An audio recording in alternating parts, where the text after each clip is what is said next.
Allah subhanahu wa ta'ala says in the Quran, in the second chapter of the Quran, Surah Al-Baqarah, in verse 219, يسألونك عن الخمر والميسر قل فيهما إثم كبير ومنافع للناس وإثمهما أكبر من نفعهما. That's half of the ayah. I'm going to stick with half of the verse. You can look at the whole verse in its translation. I'll leave it in the description below. But it says, they ask you. So people were asking Prophet Muhammad ﷺ about al-khamr, which means alcohol, and wal-maysir, which means gambling. Say, so Allah subhanahu wa ta'ala is telling Prophet Muhammad, tell them, it has قُلْ فِيهِمَا إِثْمٌ كَبِيرٌ. It has a big harm. وَمَنَافَعَ لِلنَّاسِ. Manafa means benefits. So it has a big harm and benefits for people. وَإِثْمُهُمَا أَكْبَرُ مِن نَفْعِهِمَا. وَإِثْمُهُمَا, and its harm is bigger than its benefit, right? So Allah subhanahu wa ta'ala is giving you the ultimate argument, the ultimate balanced argument, ultimate truth is saying that these things have, of course, it has some benefit for the people, just like anything else. And it also has great harm, and its harm is bigger than its benefit.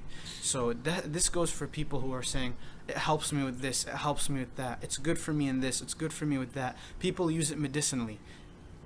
Okay, those are some benefits. وَإِثْمُهُمَا, and its harms is much greater than its benefits, as proven by people who have their prolonged weed use and then they have problems in their lives later when they're unable to leave this habit behind, and it changes their identity and it alters their mind to perceive things in a different way that may not be beneficial for them or for their long-term success. There are so many things that can be used medicinally that grow out of the ground, but just because something can be used medicinally, like even poisons that can kill you, and when someone has a certain disease, that poison can actually cure you. So it's not an argument, right? It's not an argument for saying, oh, it has these little benefits, therefore I can do it. And khamr, which means alcohol, also means intoxicant. Generally, anything that intoxicates your mind, right? Anything that intoxicates your mind. Allah subhanahu wa ta'ala is saying in the Quran, He's telling you it has some benefit, but it has great harm, and its harm is much bigger than its benefit. This is because, and the reason I'm saying this is because now everyone is so extreme. It's like you have people here who are saying it's the best thing that ever happened in the world, talking about weed and other drugs, and then you have people on the other side who are saying, oh, it's completely useless and it's completely harmful and it's completely bad, when we have legitimate scientific evidence that it can be used in medicinal purposes, right, for people who have certain illnesses. But that's for people who have certain illnesses. That's not for you. 99% of you don't have anything, all right? Your anxiety or your scraped knee is not an excuse for you to just go smoke weed, right? How do I explain this? Man up is what I'm trying to say. Man up. You don't need these things to get to the next level. It's not helping you get to the next level. You might think it's helping you get to the next level, but it's not. It's holding you back from being the best that you can possibly be. Okay, just because someone takes painkiller medication because he has a illness or an injury doesn't mean I'm gonna take the painkiller medication and say, oh, he has an injury, I'm gonna take it because that person has an injury, even though I don't have an injury, right? I just kind of feel bad, or I have anxiety, or I need these some dumb excuse, whatever dumb excuse that people are making, and they know deep down that it's a stupid excuse, and they just want to smoke weed, and they use whatever excuse they can to justify it. So don't be that person. Be brutally honest with yourself, right? And look at your life, right? Look at how many good decisions that you're making. And probably one of the worst things about weed is that it makes you think that you're being the best that you can be, but it's so hard to explain. You won't know until you get out of it. So just try quitting it for a little bit, just so that you can look back and see how you are without it versus how you are with it, right? But you need to quit it first to get that perspective. It's something that needs to be experienced.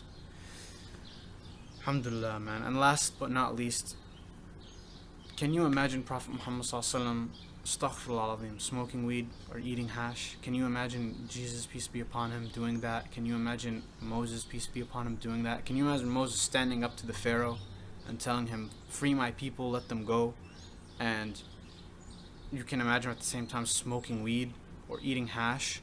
Imagine the people you see smoking weed and eating hash right now, and try and put that imagery on a prophet. Could you imagine something like that? And the natural answer is no. And if you say yes, then you're lost. You're really making excuses for yourself at this point, and you need to really sit back and reflect on the values of a successful person and the side effects of marijuana, and look at the values and the qualities that a successful person needs to have and the side effects of marijuana, and you will notice that they are opposite. They are not the same. Okay? The minority of people that smoke weed and they happen to be successful, right? Then you have to look at the weed use and the causes of their success, and they're separate, right? The causes of their success is different from the weed use.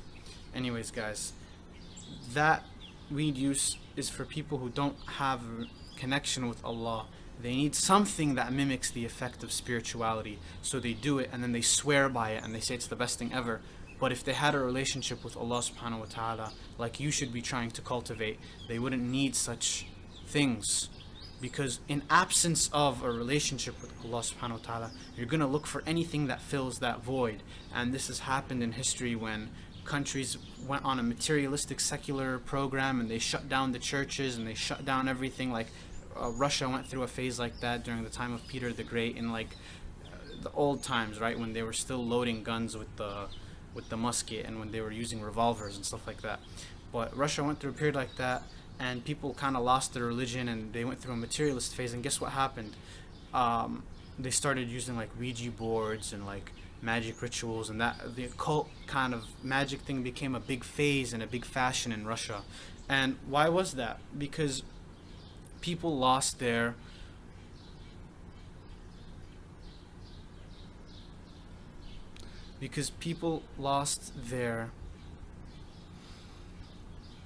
relationship with Allah.